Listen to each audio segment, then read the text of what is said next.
Earlier in the show, where were you? The Lakers even their series with Minnesota at 1 with their 9-point victory over the Timberwolves. Luka Doncic, 33.2 points per game in 6 career playoff games against the Wolves, most by any player. First quarter, Lakers up 12. Doncic, great Laker ball movement.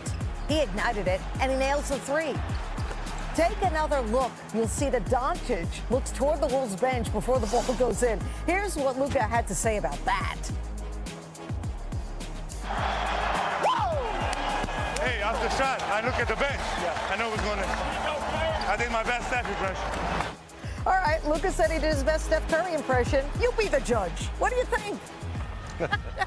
Second quarter, 20-point lead for the Lakers. Doncic one-on-one with Rudy Gobert. Doncic tries to blow by him, trains a jumper over Gobert. Doncic, more words for the Wolves bench. Later in the quarter, Lakers up 20. Doncic, the no-look pass to Dorian Finney-Smith with a dunk. Doncic becoming just the third Laker with 20 points, 5 boards, 5 assists in a playoff half since 1997-98.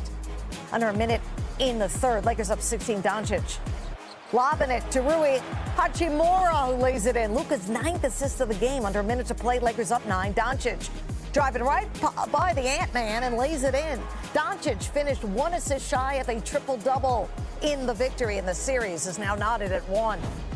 So Luka Doncic has showed out in his first playoffs with the Lakers, becoming the second player in NBA history to average 30, 10, and 5 in their first 2 games with the franchise. He joins Querim, who also did so with the Lakers back in 1977.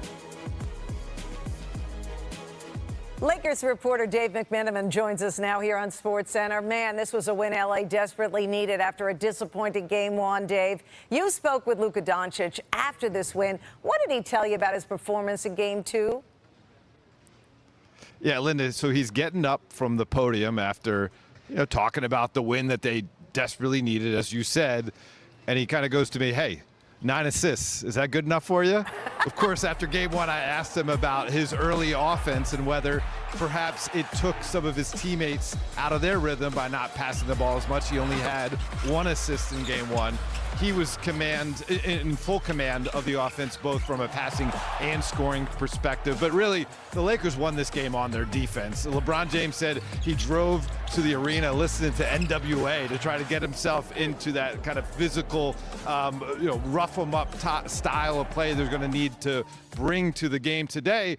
And certainly to be able to hold this Wolves team below 90 points is an incredible feat after they scored 117 in Game 1. And now Luka looks ahead to Game 3 in Minnesota. He said it's going to be a war. Their fans are going to go crazy. And it's up to me and LeBron as our leaders to make sure we don't panic in that atmosphere. Love it. Amazing. Got to use the music to get motivated as well. They've been hearing all along about the physicality in Minnesota. They got some physicality, too, and they showed it in Game 2. Dave, always a pleasure. Game 3 heads to Minnesota Friday. Oh, Rich. Warriors in 6. Warriors in 6. Okay, moving on. 6-3 in the Western Conference. Timberwolves, Lakers. Channing, what intrigues you most? Honestly, and I said this last night, I think Rudy Gobert, if he could stay on the floor and not get cooked or be picked on, is going to have a huge influence on this game with his rebounding, his shot blocking. If they can limit the Lakers to settling for threes and be a rim threat, I think it goes 6. But I still think the Lakers win. And the biggest what if is not Rudy Gobert, it's not Julius Randle, is Luka Doncic, and are them ankles ready to move? Because, hey, they're going to find him. Are you playing? Come on over here. Hey, come on, Luka. Come on over here with me. We he's gonna be disagree. at every single screen. But how many people do they have to put him in screens? They have Ant Edwards. And that's not saying that Ant Edwards ain't a monster. It's very different than when you look at Boston and how they dismantled him, and they got 5 different guys. Peyton Pritchard, Drew Holiday, Jaylen Brown, Jason Tatum, Derek White. Come over here. All those dudes come over here. How many does Minnesota have? They've got 1 guy. 2. Who's the second? I'll give Julius Randle. Julius Randle. Julius Randle's the problem, but it's not like Julius Randle's going to be calling for Luka's guy to come over here and scream. He might, and he very well can, because he might go get the small. I'm just saying, Luka being put on those puppies and those ice skates, I agree with you, is a big part of the series. But where I feel comfortable with the Lakers is that I don't know if Minnesota's got enough people, because Rudy is going to be in as many pick and rolls as Luka is on the other side. Right. And so I just, the one thing that worries me about that series is the size of the Minnesota Timberwolves. Right. They are big, they are long, they are athletic. So if they can beat up the Lakers on the glass, and I'm not saying the Lakers aren't good, but they go small and they don't got a lot of size. And LeBron's playing the 4-5, but there's Rudy, there's Naz Reid, McDaniels is long and athletic. Like, they just have a lot of size. So if they're out rebounding the Lakers, if they're getting offensive rebounds, if that's what's going on, then I think Minnesota has a chance, because defensively they can do a good job, and then they can keep that pressure on the glass. That's what intrigues me about the Minnesota. If I'm What not about mistaken, Minnesota is bench? not a great rebounding team in terms of the size that they have comparative to the league, but they're still better than the Lakers at rebounding. still How about Lakers this interesting bench. stat? And then I want to do a fun thing with you guys. How about this stat? Since Luka came to the Lakers, you mentioned it, Channing, just now with the 3-ball, making him shoot the 3-ball. And then we talked about it last week, I believe, Perk, with you. The Lakers have shot, of their attempts that they have attempted since Luka came to the Lakers, 47% of them have come from threes. Wow. Isn't that He's a shot creator. It's almost He's a half their attempts. I mean, that's what happens though, Allie, when you have two shot creators like that have a But it's only at the 3-point line? but it's those Spacing corners. is open. Yeah, it's those Spacing is open. corners. You would think I would know this. I played Division I basketball. All right. I want to do this. Can you Sort guys of. give me Al, Perk, yeah. real quick. Yeah. So the Minnesota Lakers series, I got it going 7, but I will say this: Didn't you just say Lakers in 6? No, but I changed it. Lakers in 7. Lakers in 7. I actually changed it. Lakers in 7. But let me address this. We have to stop living on that one play for us with Luka hitting that And game Rudy. on Rudy. That was one play in like that. Great that's defense. not- Great defense. Great that was defense. great. That was one play. And here's the thing. One, JJ and Bron are fucking too brilliant like basketball minds. They're not going to allow Luka to get put on the island. I guarantee you, when they have their game plan is when they try to search Luka out, a trap is coming from somewhere, right, to help Luka out. Luka is not going to get put on the island. That's the first thing. The second thing is, I think what was key for Luka and the Dallas Mavericks last season was having Derek Lively and Daniel Gafford offensively. Yep. Because that opened up so much for Luka and Kyrie to get downhill. That's why Luka wants a lob threat so bad, because think about it, in the pick and roll, once he get into the paint, Luka usually has the floater or he usually has the lob threat, right? Now Rudy could be like a difference maker, especially if they, try to go small. Because if you go small, even with Rudy not on the floor, the Minnesota Timberwolves still have Naz Reid and Julius Randle. Right, like that's still something if Julius Randle buy to, roll into the basket. But again, I got the Lakers in 7. I think Anthony Edwards will win 2 games by himself, right? Like just because of the dog he is. He's just a different killer, bro. Like I'm not saying he's gonna win the series, but that 5 and all that, no, he's winning 2 games by himself. He's getting double teamed. I'm double teaming his ass as soon as he step off the bus. The people Listen, no. This is my question. I think it leads to this. Will you guys give me the top 5 players, best 1 to 5 in this series? I'm very curious who you guys, the order you put this in.